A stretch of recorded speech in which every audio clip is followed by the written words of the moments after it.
Good afternoon and welcome to Arkansas Children's. Today we are talking about the COVID-19 vaccines and teens, and I am joined by our Chief of Pediatric Infectious Disease, Dr. Jessica Snowden.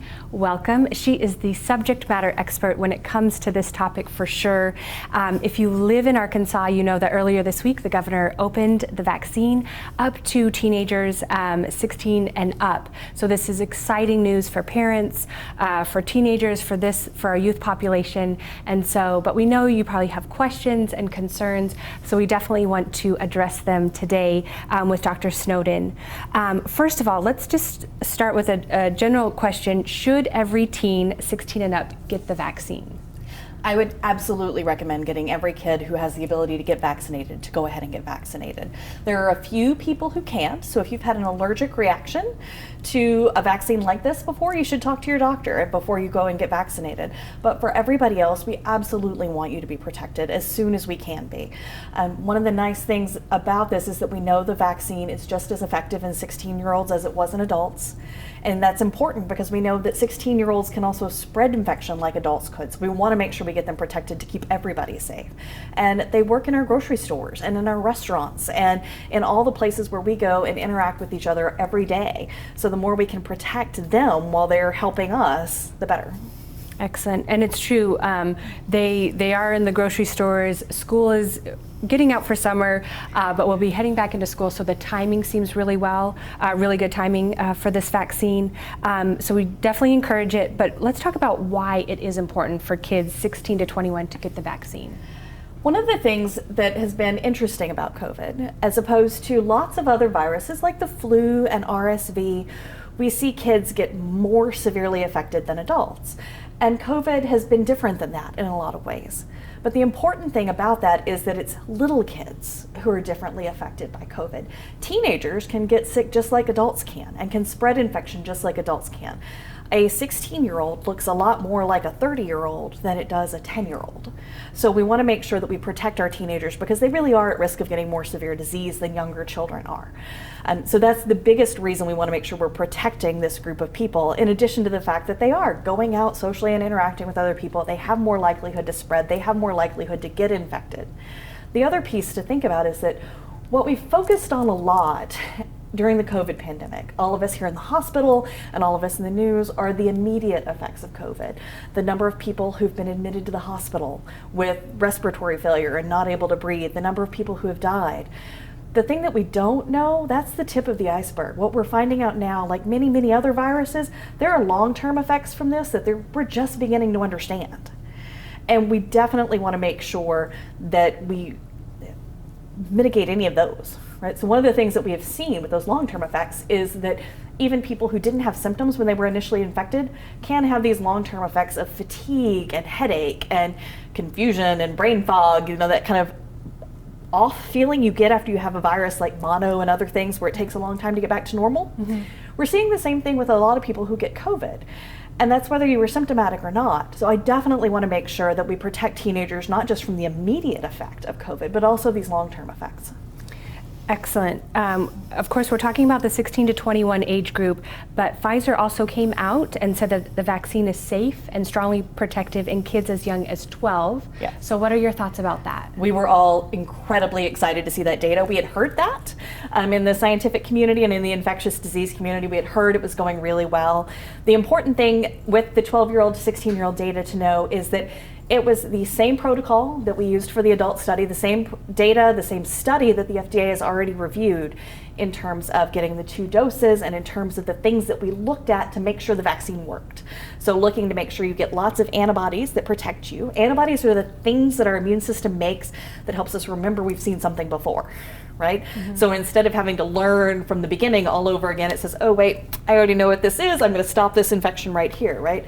Antibodies are what do that for us, and that's one of the ways we measure how a vaccine works.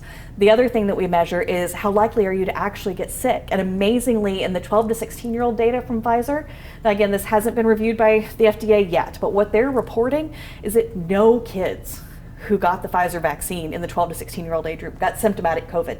None of them got sick, which is amazing. And so we really definitely want to make sure that we can protect as many kids as possible. We're hoping to have that approved and available for kids down to 12 before the school year starts, which is what gets us back to normal. I think all of us want to be back at football games and back at basketball games and going to our lockers in between classes and all of those other things that were part of life before COVID. Being able to get people vaccinated is our biggest step to get there. That's so nice to hear, and very comforting when it's coming from you.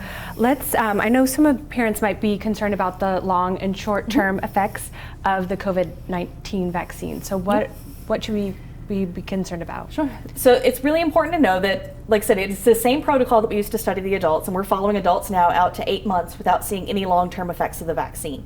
And that's not surprising, because usually when we're going to see side effects to a vaccine, they're early. They're in that first 4 to 6 weeks after vaccination. Really, usually it's in the first couple of days after you get vaccinated is when we see those side effects. So it's not surprising that everybody has done well in the long term, and we expect the same to be true for kids.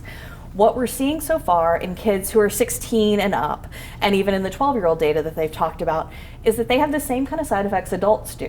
For those of you who've been vaccinated, you know, you might feel for 24 hours or so after you got the vaccine, you might feel kind of achy and tired, and your arm might be sore or hot. My husband got his second dose on Monday, and his arm is still hot today on Friday. He thinks it's the coolest thing because it means his immune system is working. Right? So you might still have some of those minor symptoms that last about a day, but that's it. And then it's over, and you're much less likely to get seriously ill from COVID. So while we do see similar short-term symptoms in terms of pain and kind of some flu-like symptoms, it lasts only about a day, and then it's over. Okay, and is it still a 2-shot vaccine for the 16 to 21? It is, and that's an important thing to keep in mind as we think about the vaccine being opened up to everybody who's 16 and up. There are some differences in what vaccine might be best for you, depending on what age you are. So the only vaccine that is approved for anybody under 18 years of age is the Pfizer vaccine. And that vaccine is 1 dose now and 1 dose in 3 weeks. Okay. It's not a booster dose. It's really important that you get both vaccines. They're designed to work together. So make sure that you come in and get the second dose of the vaccine. But it'll be a 2-dose series. For some of our older teenagers who are 18 or more, they could get the Moderna vaccine, which is also 2 doses, 4 weeks apart, or the Johnson & Johnson vaccine, which is only 1 dose. Okay.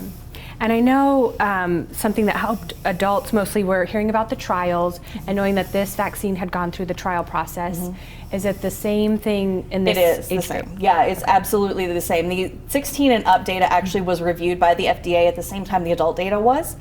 And the 12-year-olds will also undergo a similar review. So not only when you're doing a clinical trial, the way clinical trials are run, it's a 120-page document of all the things you have to watch for to keep somebody safe, and all of the controls we put in to make sure that everybody is handled the same way and we get good data. There are lots of different groups of people that watch the trial while it's going on to make sure it's safe and to make sure the data is reliable. Once the trial is done, then it goes to a lot of different other levels of review. So there are lots and lots of people who look at the data who have nothing to do with any of the companies that make the vaccines to make a decision about what's safe and how we should use it. So they go through the internal review process, and then they go to the FDA, where we have actually people from here in Arkansas and UAMS on the FDA review panel that look at these, and lots of my colleagues in Pediatric Infectious Disease are on the panel that reviews these. And then it goes to the CDC, where our own Secretary of Health, Dr. Jose Romero, is actually the chair of the Advisory Committee on Immunization Practices that informs the CDC on what their recommendations are going to be. So there are lots of checkpoints in place to make sure that the data we're getting is good, that people are going to be safe, and that we can believe what we're seeing. And I think that's panned out. One of the things we've seen since we started giving the vaccine is that the protection we saw in the clinical trial is the same out in the real world. We're now starting to get enough real world data to say it really does work as well as we thought it was going to, which is huge. It's why I and all my healthcare colleagues who got vaccinated felt so relieved as soon as we were done. And that's why my 9-year-old can't wait until he's old enough to get vaccinated, because we all want to make sure we know we have that safety protection in place. Well, you can see Dr. Snowden's excitement. If you could feel it, I can definitely feel it just talking with you now. If parents, after hearing all of this and they still have more questions, what should they do? They should absolutely talk to their doctor. There's lots of great information out there from the CDC, from the American Academy of Pediatrics. We have a lot of information on the Arkansas Children's Hospital website for people to go through a lot of the questions we get, because people have a lot of questions, and it's okay. There's no such thing as a stupid question. We're all here to answer them. So reach out to people in your community, to your physicians, to your expert sources, to talk through what your questions and concerns are. The only stupid questions are the ones we don't ask. So let's make sure that we figure out what it is that helps get you closer to being safe. Well, Dr. Snowden, thank you for your time, your energy, your dedication to this topic, this very important topic. There will be a link. Arkansas Children's is offering the COVID-19 vaccine for teens 16 to 21. There will be a link posted shortly, so make sure to watch out for that. And in Northwest, we'll also be posting a phone call or a phone number. It's a separate number for that. But most importantly, this is exciting news for the youth population, 16 to 21. But we want you to be as informed as possible. We want you to keep wearing your mask, keep washing your hands, but knowing that things are slowly getting better as we work on this together. So Dr. Snowden, thank you. Thank you. Thank you for watching, and we'll see you next time.